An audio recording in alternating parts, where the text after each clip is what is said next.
Good evening, students. Am I audible clearly? Okay. 1 minute. What have we done last time? Last time आपण काय केलेलं? कोणाला आठवते? Last session मध्ये आपण कुठला चॅप्टर केला होता किंवा yes 9th lesson. 9th lesson मध्ये कुठला पार्ट कंप्लीट केलेला? Are you sure 9th lesson होता? Yes, children. Anyone?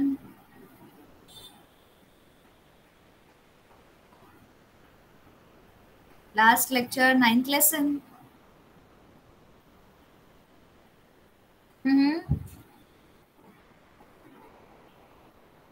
Science 1. आपण हीट चॅप्टर कंप्लीट केलेला विथ वर्षा मॅम.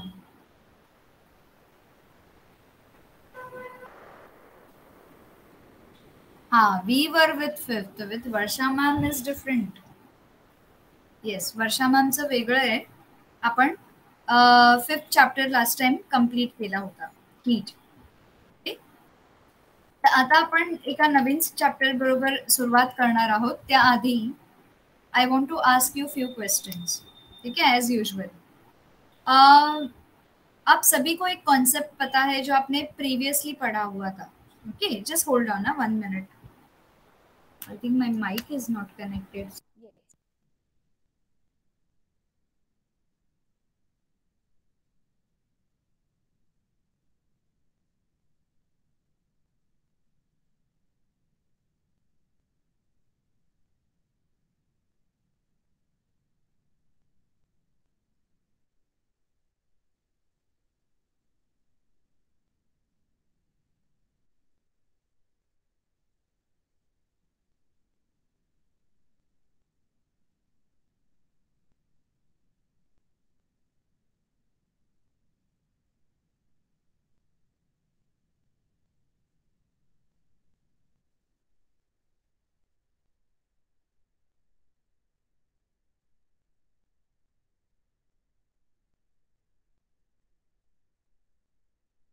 क्या मेरी आवाज आ रही है सभी को?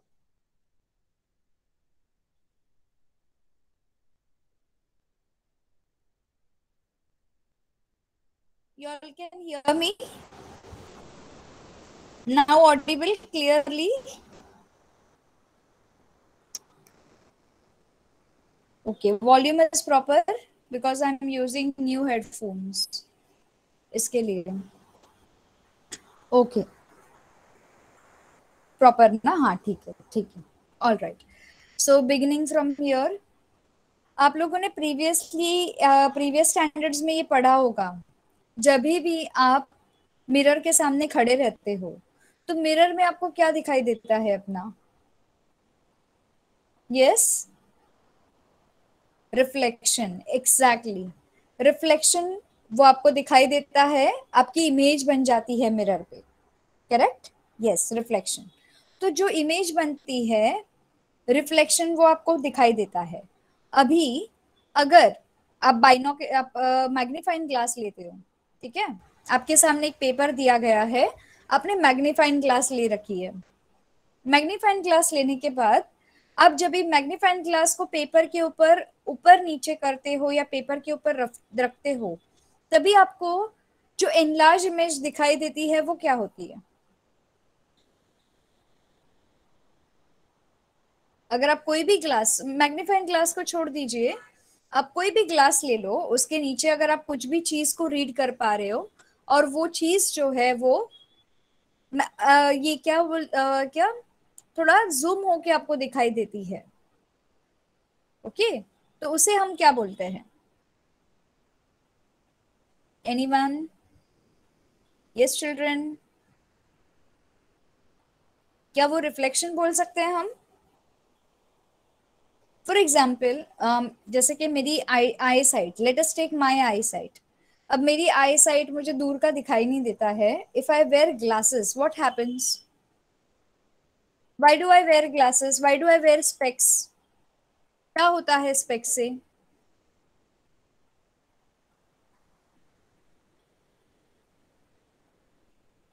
यस,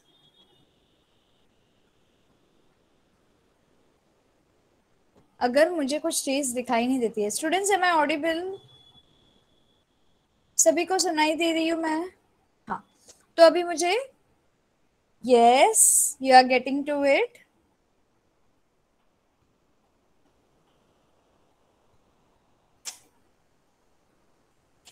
ओके, सो बेसिकली जब भी मुझे कुछ दिखाई नहीं देता है, आई वेयर स्पेक्स। स्पेक्स क्या करेगा, मेरी आई साइट को और ठीक करेगा। ठीक है, जो स्पेक्स आई साइट को ठीक करेगा उसमें अलग अलग एंगल्स फॉर्म होंगे। एक दूर की नजर होती है, एक पास की नजर होती है, करेक्ट? तो इसमें अलग अलग एंगल्स फॉर्म होंगे, करेक्ट? और जो अलग अलग एंगल्स फॉर्म होंगे वो किसकी वजह से होंगे? Bending of the light. So this bending of light is called as refraction of light. एक तो रिफ्लेक्शन है, जो आपको अपनी मिरर इमेज दिखाई देती है, या फिर सन की रेज जो है सरफेस पे गिर के वापस चली जाती है। ओके, अगर पॉलिश सरफेस रहेगी तो सरफेस पे गिर के एक एंगल बनाती है, angle of incidence, angle of reflection, correct? लेकिन ये जो हम देख रहे हैं, जो पेपर पढ़ने के लिए ग्लासेस का यूज करते हैं, that is due to refraction of light. अलग अलग एंगल्स पे, अलग अलग रेस पे एंगल्स फॉर्म होते हैं, और जिसकी वजह से हमें हमारे जो ऑब्जेक्ट्स हैं नजदीक दिखाई देते हैं, या फिर वो रीडेबल हो जाते हैं हमारे लिए, ठीक है, या विजिबल हो जाते हैं। So this is called as refraction of light. So basically what is refraction of light? The bending of light, okay, bending of light when it passes from one medium to another is called as refraction. तो mostly ये सारे जो mediums रहेंगे वो transparent रहेंगे, कोई भी OPEC medium नहीं होगा। ओपेक मीडियम होगा तो रिफ्रैक्शन पॉसिबल नहीं होगा, ठीक है? जितने भी सारे मीडियम रहेंगे सारे ट्रांसपेरेंट मीडियम रहेंगे, ठीक है? और ये जो लाइट रहेगी चिल्ड्रन, ये बेंड होगी, कहाँ से बेंड होगी? एयर वाले मीडियम से। अगर पानी में, फॉर एग्जाम्पल, अगर आप पानी में देख रहे, अगर आप लोगों को स्विमिंग आती है चिल्ड्रन? आप सभी लोगों को स्विमिंग आती है? किस किस को आती है? यस लिखो। No, okay. यस, किसको आती है? ओके, अनुज को आती है। मैत्रेय को नहीं आती, कोई बात नहीं, मुझे भी नहीं आती। धीरज आपको आती है? अविघ्ना, यश, यस, प्रैक्टिसिंग, वेरी गुड। यश, अनुज, अनुज हो गए। अविघ्ना। सो कभी आपने, अगर चलो स्विमिंग नहीं आती कोई बात नहीं, कभी आप कोई भी पानी की तरफ गए हो और आपने पानी के अंदर देखा है? क्लियर वाटर की बात कर रही हूँ, रिवर वाटर, क्लियर वाटर की बात कर रही हूँ। जब भी आप पानी के अंदर देखते हो, ओके, क्लियर वाटर में, तो आपको नीचे के पेबल्स जो है बड़े दिखाई देते हैं, राइट? और जब भी आप हाथ डालते हो तो छोटा पेबल निकलता है, छोटा पत्थर निकलता है। लेकिन वो पानी के थ्रू, आप एयर वाले मीडियम में खड़े हो, लेकिन पानी के थ्रू अगर आप नीचे देखोगे जमीन पे, तो आपको पेबल बड़े दिखाई देंगे। और कभी कभी पता है आपका निशाना चूक भी जाता है। अगर आप पेबल पकड़ने जाते हो तो पेबल आगे पीछे हो जाता है, एग्जैक्टली आपको पॉइंट पे नहीं मिलता है। That is due to the medium, क्योंकि आप एयर वाली मीडियम में खड़े हो और पानी वाली मीडियम में लाइट जो है बेंड हो जाती है, ठीक है, और एक अलग एंगल फॉर्म करती है। तो एवरी मीडियम का रिफ्रैक्टिव इंडेक्स, इसे हम क्या बोलते हैं? Refractive index. जहां पे एंगल बनता है, this is called as refractive index. Okay, तो हर एक मीडियम का एंगल जो है वो अलग अलग होता है। इसी के बारे में हम पढ़ेंगे आज हमारे नए चैप्टर में, which is called as refraction of light. Okay, I am sharing my screen.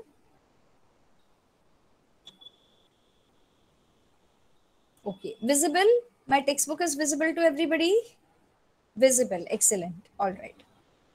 ठीक है, तो अभी हम इसमें क्या पढ़ेंगे? रिफ्रैक्शन ऑफ लाइट में, refraction of light, what is meaning of refraction of light, laws of refraction, refractive index क्या होता है, और लाइट किस तरह से फैलती है, डिस्पर्स कैसे होती है, ठीक है?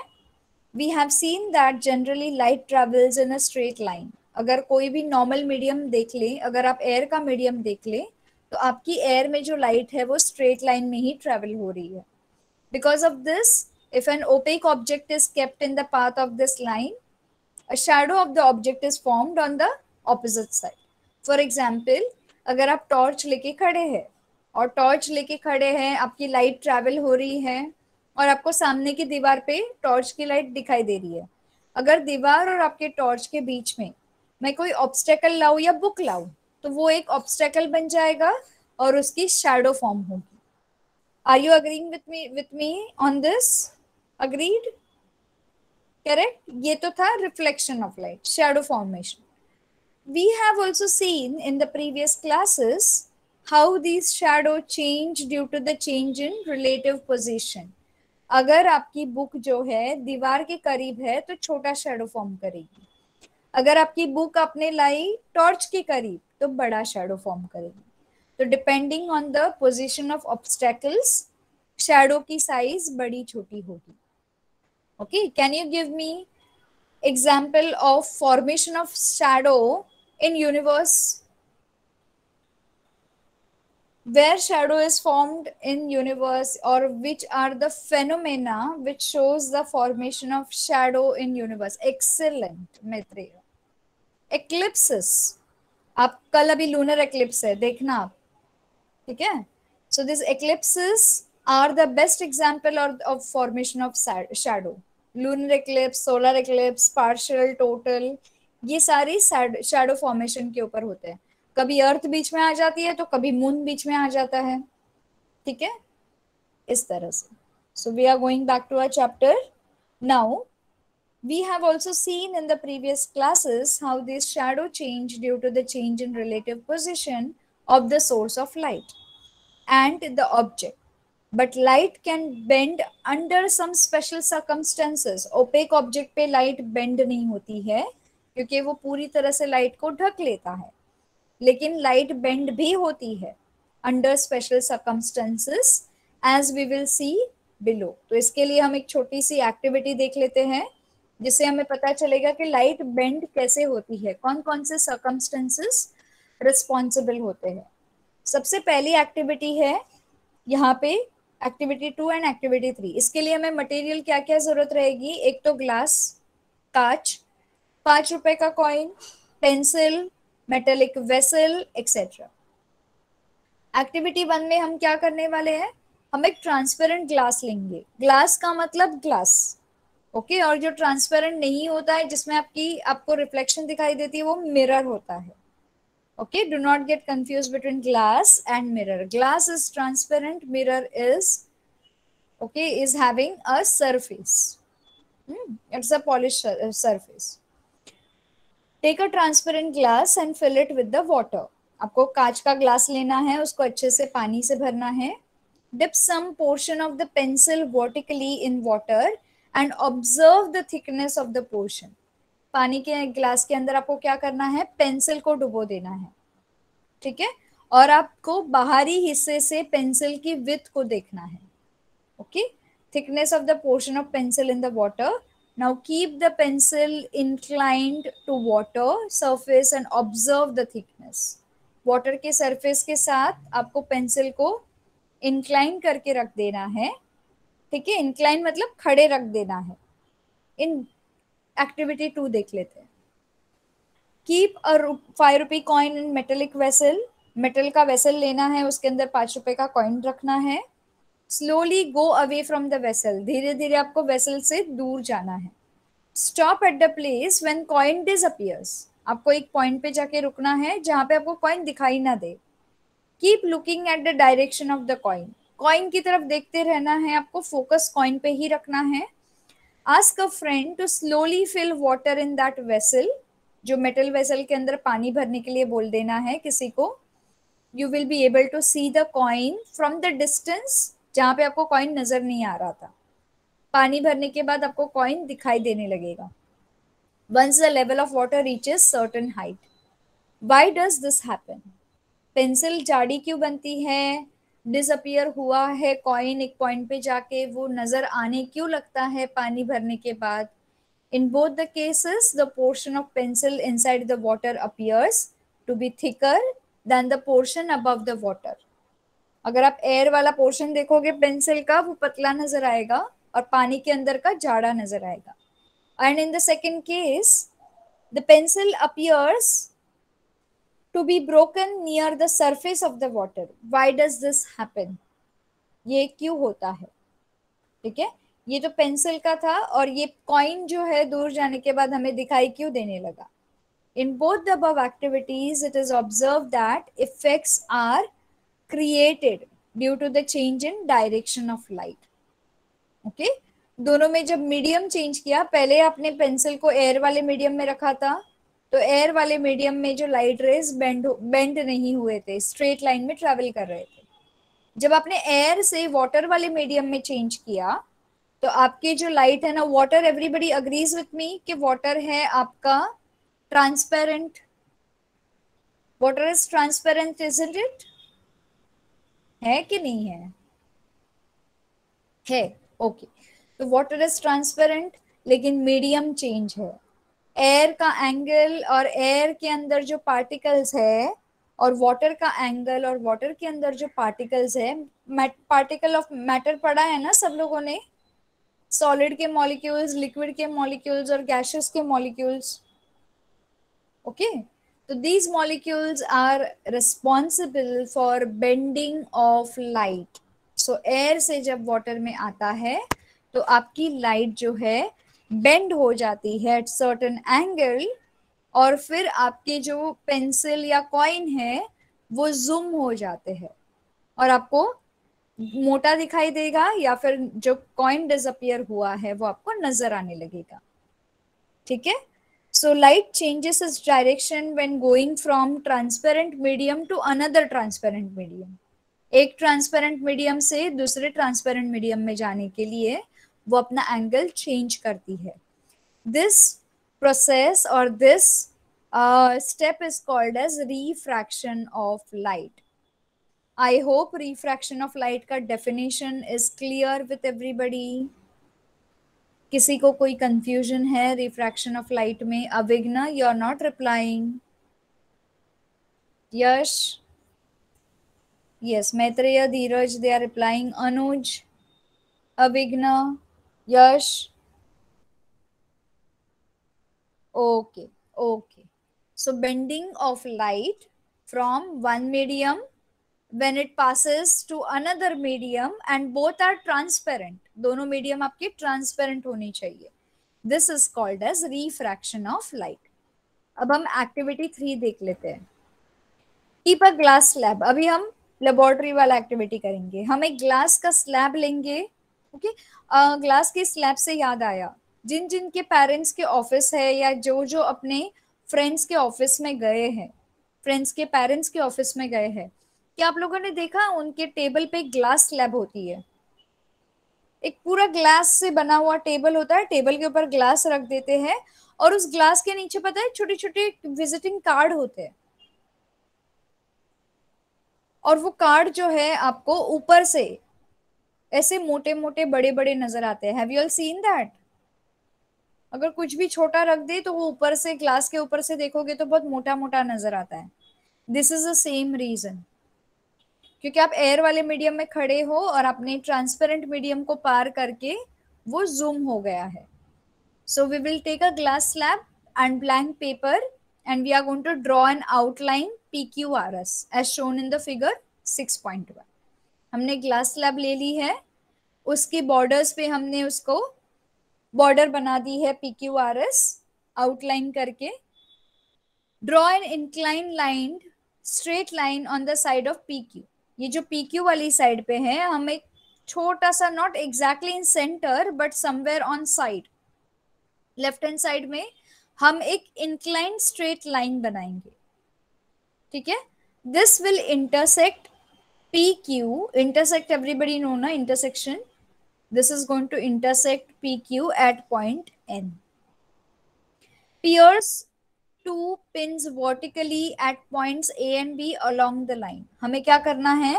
हमें लाइन बनाने के बाद 2 पिन लगा देनी है. एक B पे रहेगी पिन और एक एकदम स्ट्रेट इसके A पे रहेगी पिन. ठीक है, तो ये थोड़ा ऊपर नीचे हुआ तो चलेगा, लेकिन आपको A और B पे पिन लगा देनी है. So far it is clear. Experiment everybody. So far experiment is clear with everyone? किसी को कोई डाउट है? क्लियर, ठीक है। हमने क्या किया, हमने ग्लास स्लैब लिया, ग्लास स्लैब का आउटलाइन बनाया है, उसका नाम दिया है PQRS क्योंकि रेक्टेंगल ग्लास स्लैब था। अभी ग्लास स्लैब को थोड़ी देर के लिए हटा दिया है और हमने क्या किया है, 1 minute, yes hold on please.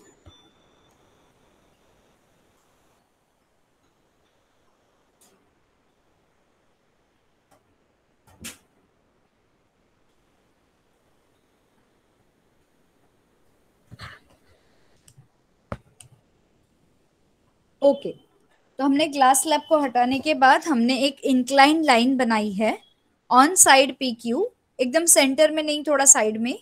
और ये लाइन बनाने के बाद लाइन के बाहर की तरफ A और B पॉइंट पे हमने दो पिन को अटैच कर दिया है, ठीक है।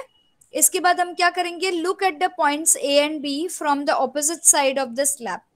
स्लैब के ऑपोजिट साइड से आपको देखना है, and pierce C and D। आपको A और B पॉइंट पे देख के सेम वैसे ही आपको C और D पॉइंट जो है vertically, so that images of A and B are in line with C and D। तो आपको क्या करना है, यहाँ पे अगर आप देखेंगे, बिल्कुल यहाँ से आपको देखना है, तो आपको ये एंगल कुछ यहाँ पे मिलेगा, ठीक है। ग्लास स्लैब के अंदर से अगर आप देखोगे तो आप A एंड B पॉइंट से देखोगे तो ये थोड़ी नीचे आके बेंड हो जाएगी और आपको C एंड D पॉइंट यहाँ पे मिलेगा। यहाँ पे आपको दो पिन को अटैच कर देनी है, ठीक है।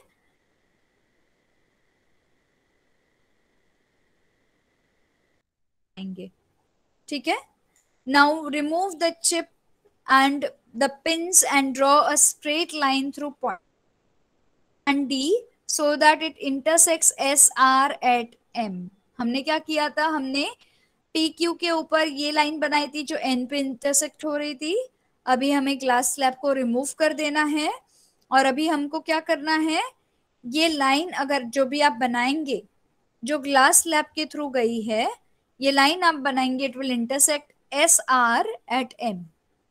और आपको नजर आएगी ये जो A और B से जो लाइन गई है, ये स्ट्रेट लाइन यहाँ पे बन रही है, लेकिन ग्लास स्लैब की वजह से इसका रिफ्रैक्शन जो है आपको यहाँ पे नजर आ रहा है। Is that clear? तो ये है आपकी इंसिडेंट लाइट और ये है आपकी रिफ्रैक्टेड लाइट। ओके, जो ये इंसिडेंट है, रिफ्रैक्टेड है, ग्लास स्लैब के अंदर ट्रैवल करके यहाँ पे इंसिडेंट हो गई इस पॉइंट पे, और यहाँ से ये रिफ्रैक्टेड हो गई बाहर आके।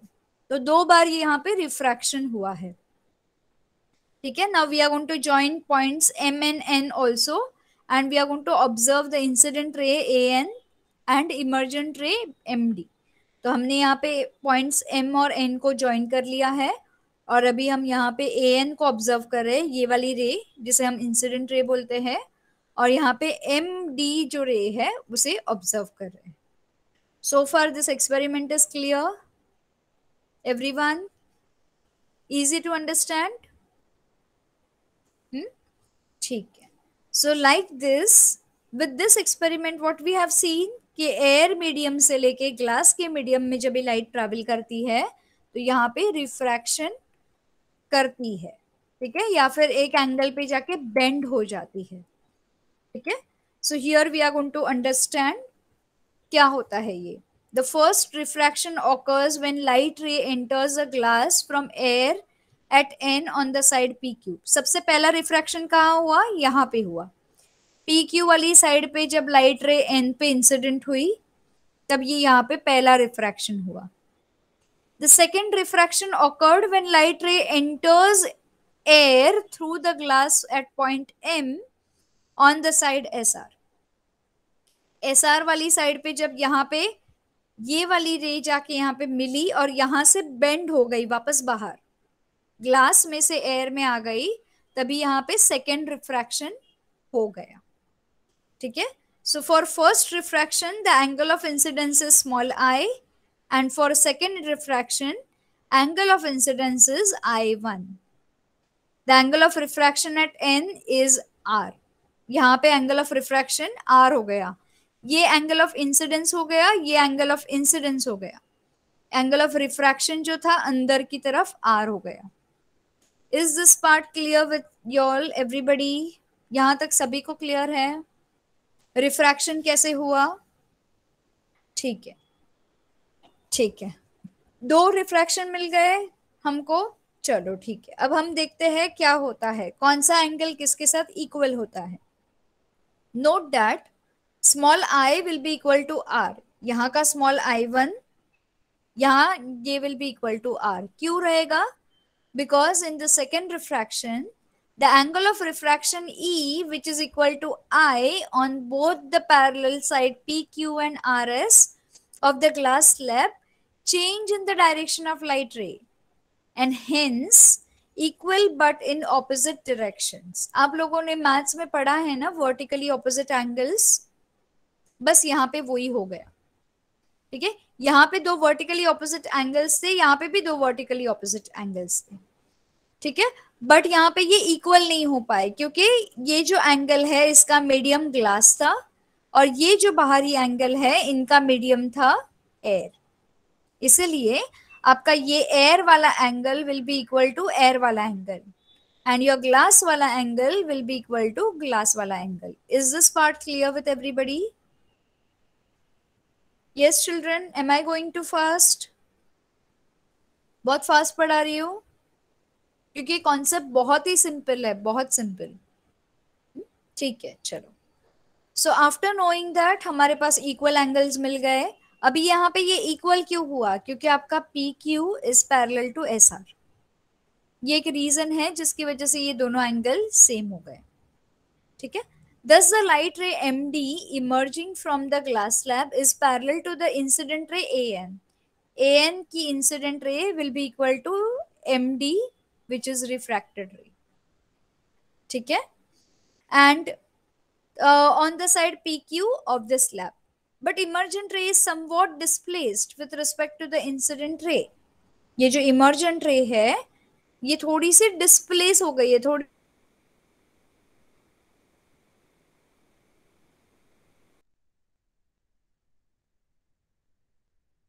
and we are going to understand laws of refraction. ये आपको ध्यान में रखने हैं, 2 मार्क के लिए आ सकते हैं. What are laws of refraction? Let us study the light ray entering a glass slab from air as shown in the figure 6.2. Here an incident ray and NB is a refracted ray. हमने यहाँ पे भी एक glass slab ले लिया है. हमारे पास AN जो है, this is AN, this is incident ray, and this NB, this is refracted ray. Now इसका point क्या है AN और NB का? This is a point of incidence. N is a point of incidence. Now N are on the opposite sides of the normal of the surface of the slab at that point. That is C and D. हमारा जो N वाला point है इसके ऊपर जो पहला वाला point है C है और अंदर वाला point D है. ठीक है.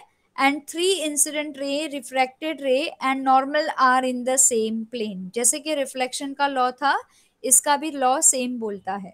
क्या बोलता है? आपका AN, okay, and your NB. AN is your incident ray, NB is your refracted ray. At what point? At the point normal, N. ये जो normal line है, this is C and this is D. So what we are seeing from this diagram, यहाँ पे क्या दिखाई दे रहा है? आपकी इंसिडेंट रे, आपकी refracted ray and your normal, they all lie in same plane. Okay, this is your first law. Second law क्या बोलता है? For a given pair of media, the here air and glass, the ratio of sin I, that is sin incidence to sin refraction, is a constant. ठीक है. इसका ratio will be upon, ratio का मतलब I upon R. ठीक है. This ratio upon this will be constant. Here I is the angle of incidence and R is the angle of refraction. So this is the second law. क्या बोलता है? जो हमारे पास given media है, in this case क्या है? Air है और ग्लास है. तो इसमें जो रेशियो रहेगा I अपॉन R का will be equal to constant. Constant का मतलब क्या है? विल बी इक्वल टू 1 और any given value as per the medium. Is that clear? Everybody, is that clear?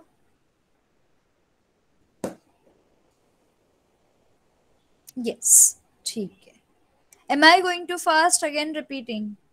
आपको जब डायग्राम लॉज ऑफ रिफ्रैक्शन आएगा, आपको ये डायग्राम ड्रॉ करके फिर ये दोनों लॉ लिखने हैं. ठीक है. You can write in your own words, लेकिन भूलना नहीं कि आपकी इंसिडेंट रे, रिफ्रैक्टेड रे और नॉर्मल जो है सभी सेम प्लेन में लाई करते हैं. और सेकंड क्या लॉ बोलता है कि आपका ratio of sine I upon sine R, ratio का मतलब अपॉन ही होता है, आई इज टू आर, जहां पे I stands for incidence, R stands for refraction. ठीक है. Is equal to constant. ठीक है. Is that clear? What is this no for? Clear. ठीक है. मैंने कहा इतना सारा नो क्यों है. All right, let us go to refractive index. ये बहुत ही इजी चैप्टर है, जस्ट अंडरस्टैंड. एक बार अभी लेसन हो, अपना लेक्चर हो जाएगा ना children, just read textbook once, you will understand everything. एक बार टेक्स्ट बुक को अच्छे से रीड कर लो. ठीक है. we'll go to the refractive index. Now what do you mean by refractive index? The change in the direction of light ray while entering different media is different. Okay, जब light रे आपकी air वाली medium से glass वाली medium या पानी वाली medium में आ गई थी, तो उसने अपना एंगल चेंज कर लिया था. It is related to the refractive index of the media. क्यों? क्योंकि वो जो मीडियम थी या जो मीडिया था, उसका, उसके अंदर मैटर अलग था, उसके अंदर उसका एंगल या उसका मैटर का बाइफर्केशन अलग था.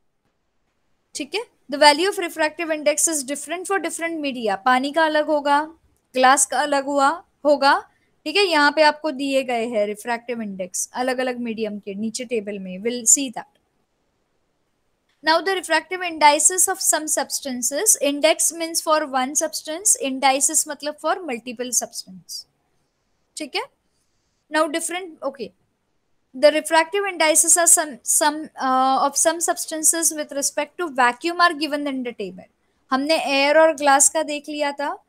कभी भी आपको रिफ्रैक्टिव इंडेक्स पढ़ना हो तो आप वैक्यूम का इस्तेमाल करेंगे. कोई मुझे बता सकता है what do you mean by vacuum? हमने लास्ट ईयर किया था.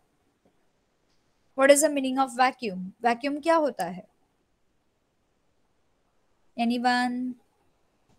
It's very very very easy. What is vacuum?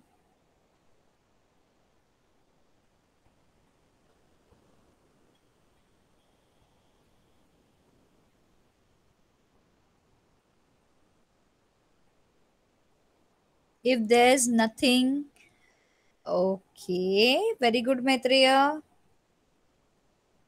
Yes, Anuj, very good. When there is no presence of air or no presence of any medium, we call it as a vacuum. Excellent, Anuj. Space is a best example of vacuum. वहां पे ना gases है, ना air है, ना water है, ना कोई भी मैटर है. ठीक है. तो that is a best example of vacuum. ठीक है. वैक्यूम में कोई भी मीडियम प्रेजेंट नहीं होती है. It's a pure pure pure space. ठीक है. जिसमें कुछ भी नहीं होता है. सो ये सारा जो टेबल में रिफ्रैक्टिव इंडेक्स दिए हैं, ये वैक्यूम को यूज करके निकाले हैं. प्योर रिफ्रैक्टिव इंडेक्स है. The refractive index of medium with respect to vacuum is called as absolute refractive index. जैसे मैंने आपको बताया, प्योर रिफ्रैक्टिव इंडेक्स होते हैं, उसे हम बोलते हैं साइंस में एब्सोल्यूट रिफ्रैक्टिव इंडेक्स. एब्सोल्यूट मतलब उनकी वैल्यू जो होती है वो एक्यूरेट होती है. ठीक है.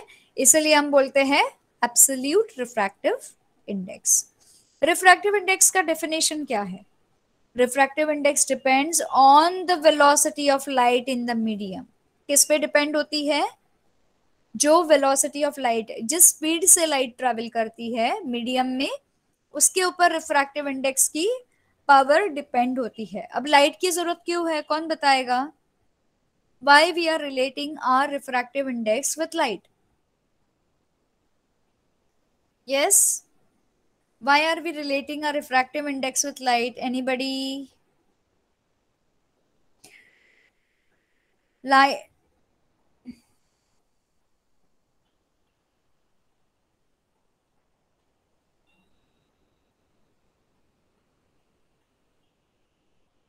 Very good, because light is the only source which is going to refract or reflect. Okay, light ही हमें एंगल्स बताएगी, विदाउट लाइट एंगल्स कैसे लेंगे हम? ठीक है, so it is the only source. Very good Maitreya. ठीक है, so refractive index depends on the velocity, speed of the light in the given medium. पानी हो, एयर हो, उसकी लाइट की स्पीड कितनी है उस मीडियम में, उसके ऊपर डिपेंड करती है. Now here we have one box जहां पे लिखा है sine I upon sine are is equal to constant. Constant is equal to N. Constant की वैल्यू जो है इक्वल टू एन. एन क्या है? N is nothing but N is called as a refractive index of second medium with respect to the first medium. मतलब ये जो first medium है और ये सेकेंड मीडियम है, ये इंसिडेंट रे है और ये रिफ्रैक्टेड रे है. ठीक है, सो दिस का रेशियो मिला के बनेगा एन. एन का मतलब है refractive index of second medium with respect to first medium. ठीक है, the second law is also called as Snell's law. यहाँ का जो रिफ्रैक्टिव इंडेक्स का सेकेंड लॉ है इसे बोलते हैं हम Snell's law. A ray incident along the normal, okay, that is I is equal to 0, goes forward in the same direction और आगे जाके क्या करती है? R is equal to 0 बनाती है. अगर I की वैल्यू 0 है तो यहाँ पे रिफ्रैक्शन होने के बाद, नॉर्मल पे आके रिफ्रैक्ट होने के बाद R की वैल्यू भी 0 हो जाएगी. ठीक है, so this is called as Snell's law. आपको अभी है नहीं पूरा डिटेल में Snell's law, but just understand this. I hope this part you will understand. Sine I upon sine are is equal to N, जिसे हम कांस्टेंट बोलते हैं. ठीक है, साइन नहीं है वो, सिन है. सिन ट्रिग्नोमेट्री में आपको पढ़ाया होगा. या now here we have a table. Substance है इसमें, इसका रिफ्रैक्टिव इंडेक्स है. ठीक है, सो एयर का कितना है रिफ्रैक्टिव इंडेक्स? 1.0003. आइस का 1.31. वाटर का 1.33. अल्कोहल का 1.36. केरोसिन का 1.39. Okay, and likewise through out. सबसे ज्यादा रिफ्रैक्टिव इंडेक्स है डायमंड का. ओके, आप लोगों ने, I don't know how many of you must be knowing, but अगर आप लोगों ने कोई ऐसी एडवेंचर वाली मूवी देखी है, ट्रेजर वाली मूवी देखी है, या पायरेट्स ऑफ कैरेबियन देखी है, ऐसे कोई एडवेंचर वाली मूवी, उसमें आपने देखा होगा कि पहले के जमाने में जब बाइनोकुलर्स नहीं हुआ करते थे तो people use to take help of diamond, people use to take help of this stones. Okay, या फिर वाटर की हेल्प लेते थे किसी भी चीज को जूम करने के लिए. आप लोगों ने मूवी में देखा है जो ऐसे एकदम एंशंट वाली मूवी होती है, जो एंशंट स्टोरीज पे बेस्ड होती है ना, जहाँ पे वॉर वॉर होते हैं, जैसे कि बोलते हैं ना कि एंशंट माइथोलॉजी पे बेस्ड होती है, तो उनके पास पता है अलग अलग स्टोन्स होते हैं. So they use to use this stones to zoom up the written alphabets. अगर कुछ मैसेज डिकोड करना है, ये और छोटा छोटा मैसेज लिखा है, तो ये स्टोन्स की हेल्प लेते थे because of the refractive index. ठीक है, so whatever you saw in the table, these are the absolute refractive indices of some substance in the media. ठीक है, यानी कि वैक्यूम का. अभी हम देखेंगे एक और एक्सपेरिमेंट जहां पे हम वेलोसिटी ऑफ लाइट की वजह से, ठीक है, how it is passing from medium 1 to medium 2. Velocity of light जो है मीडियम 1 से मीडियम 2 में किस तरह से पास होती है. Let me see how much we have. अच्छा, यहाँ पे you have few more examples जहाँ पे आपकी लॉज है, अलग अलग मीडिया के अलग अलग लॉज है. ठीक है, will stop here, not here, let me see just. ये मिराज वाला बहुत अच्छा है, ये है. ठीक है, विल स्टॉप हियर, ये वाला करके हम स्टॉप करेंगे. ठीक है, ऑल राइट. सबसे पहले हम क्या करेंगे, let the velocity of light of the medium 1 be v. यहाँ से जो लाइट पास हो रही है मीडियम 1 में हम उसको v रखेंगे, एंड इन मीडियम 2 v2 रखेंगे. ठीक है, मीडियम 1 में v1 रखेंगे, मीडियम 2 में v2 रखेंगे. The refractive index of second medium with respect to the first medium is n. Are you agreeing with me? ऊपर जो लॉ था कांस्टेंट वाला, sine I upon sine are is equal to n. ठीक है, तो हमने क्या किया है, second medium with respect to the first medium, तो सेकेंड पहले आएगा 2, n और 1 आएगा. क्योंकि हम सेकंड को पहले ले रहे हैं with respect to first, second को रेफरेंस ले रहे हैं, ठीक है। Is equal to the ratio of velocity of light in medium 1 to that of medium 2, ठीक है। तो अभी 2n1 का जो फॉर्मूला है रिफ्रैक्टिव इंडेक्स 2n1 कैसे लिखेंगे, velocity of light in medium 1 upon velocity of light in medium 2। Understood? किससे रिलेट करना है चिल्ड्रन आपको? आपको ये वाले फॉर्मूला से रिलेट करना है।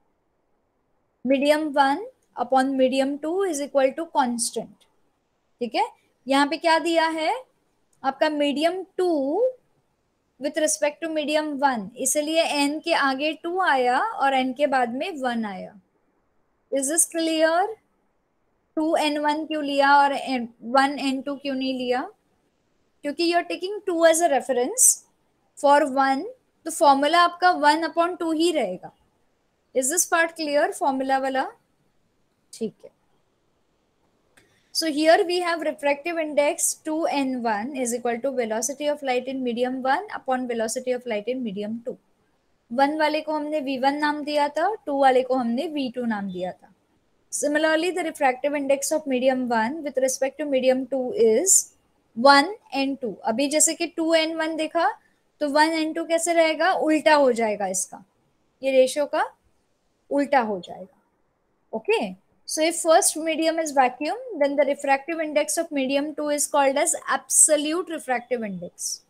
अगर आपका पहला मीडियम यहाँ पे एयर था, एयर की जगह पे अगर वैक्यूम होता तो आपका जो भी सेकेंड में रिफ्रैक्टिव इंडेक्स मिलता या रिफ्रैक्शन मिलता वो आपका एब्सोल्यूट रिफ्रैक्शन होता, ठीक है। और उसे हम डायरेक्टली एन के तौर पे लिखते, डायरेक्टली हम उसको कांस्टेंट बनाते, okay. So if refractive index of second medium with respect to the first medium and that of third medium with respect to the second medium and is 3n2, what and how much is 3n1? कोई बता सकता है 3n1 क्या होगा? 2n1 आपने देखा, medium 1 upon medium 2। 3n2 क्या है, मीडियम 2 अपॉन मीडियम 3, ओके। हमेशा आपका ये जो 1 है आगे वाला नंबर ऊपर जाएगा और 2 वाला नंबर नीचे आएगा, वैसे ही आपका n2 का 2 वाला नंबर ऊपर जाएगा, 3 वाला नंबर नीचे आएगा। 3n1 का क्या होगा चिल्ड्रन? 3n1 का क्या होगा? कौन सा ऊपर आएगा न्यूमरेटर में, कौन सा डिनोमिनेटर में जाएगा? 3n1 का क्या होगा? Very good, excellent Maitreya. It will be refractive index of medium 1 divided by refractive index of medium 3, ठीक है। सो इस तरह से हमको ये मिलेगा। So with this concept we are going to see the last part for today, that is denser medium आपके पास ग्लास स्लैब है और रेयरर मीडियम आपके पास एयर है। यहाँ पे भी डेंसर मीडियम ग्लास स्लैब है, रेयरर मीडियम एयर है। यहाँ पे डेंसर और रेयरर हम क्या करेंगे, हम अलग अलग एंगल्स पे लाइट को पास करके चेक करेंगे कि हमको रिफ्रैक्शन क्या मिलता है। सबसे पहले हमने कॉमन वाला लिए लिया जो हमने पहले कर चुके हैं, यहाँ से हमने इंसिडेंट रे को डाला, अंदर रिफ्रैक्ट हो गई, ठीक है। ये फर्स्ट केस था। यहाँ पे हमने क्या देखा, when a light ray passes from a rarer medium to a denser medium it bends towards the normal, ये नॉर्मल पे ये बेंड हो गई है, ठीक है। सेकेंड केस में क्या किया, हमने डेंसर मीडियम से लाइट पास की रेयरर मीडियम की ओर, ठीक है, अंदर से ग्लास स्लैब के अंदर से लाइट पास की रेयरर मीडियम की ओर। तो when a light ray passes from a denser medium to the rarer medium, it bends away from normal.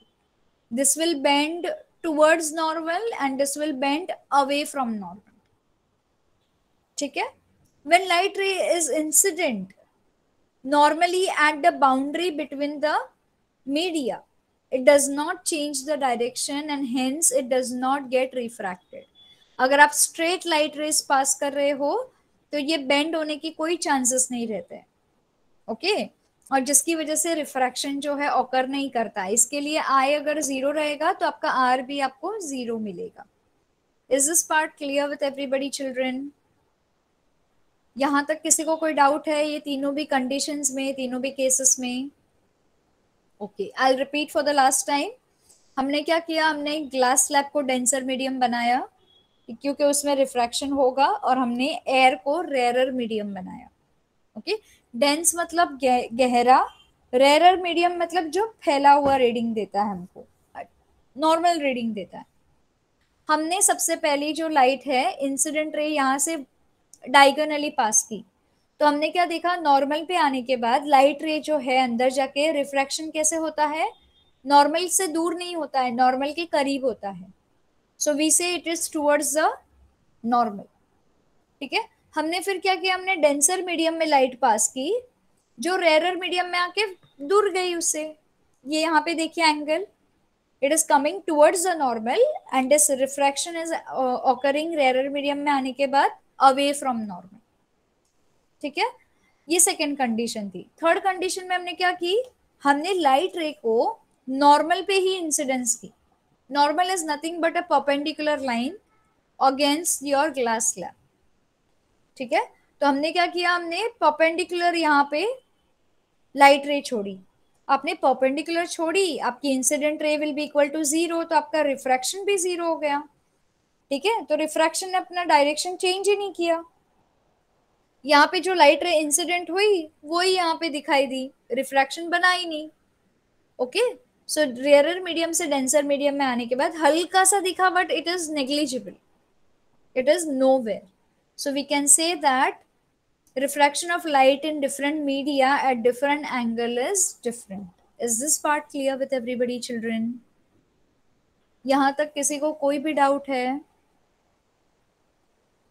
No doubt, clear, easy to understand. Was I rushing? मैं बहुत fast जा रही थी? नहीं ना? No. Okay. Before ending, children will have a small question and answer round. Okay, I'll just stop presenting. छोटा सा, just 2 or 3 questions and we'll stop. Okay, somebody write down the definition of refraction of light. Maitreya, Anuj, Avigna, what do you mean by refraction of light? Maitreya, Anuj, what do you mean by refraction of light?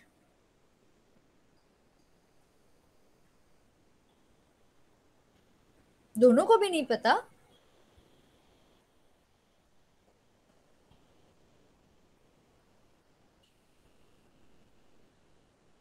Bending of light after change, very good. Bending of light when you have different medium is called as refraction of light. All right, or a question, give me first law of refraction of light in your own words. First law shortcut में दे दो, कोई बड़ा चढ़ा के बोलने की जरूरत नहीं है। First law of refraction of light, Anuj, Avigna, I am waiting for you.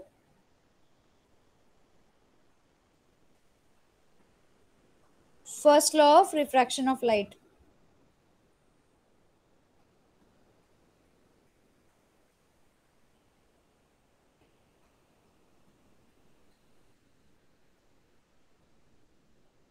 First या second law? Maitreya and Anuj, you can give me first और सेकेंड लॉ। शॉर्टकट में दे दो जल्दी जल्दी।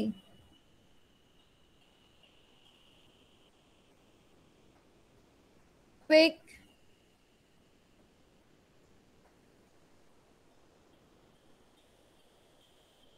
Children, I'm waiting. The incident ray, refracted ray, and a normal lies on the same plane. Okay, Maitreya, this is first. Second law. Jaldi jaldi, second law. Fast. Why Anuj is not replying?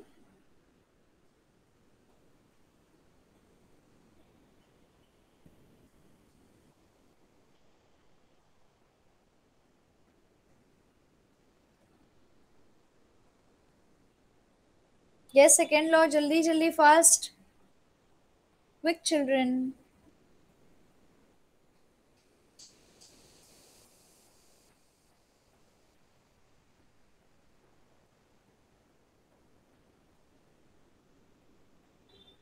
Second law.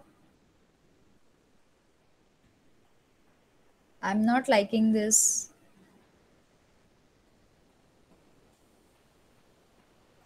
Yes, sin I upon sin r is equal to, yes, first medium upon second medium, which will be equal to constant. Okay, which will be equal to constant. Chalo. We'll end here today. Maitreya, thank you. See you again in the next session. Bye bye, everybody. Have a good evening. Bye.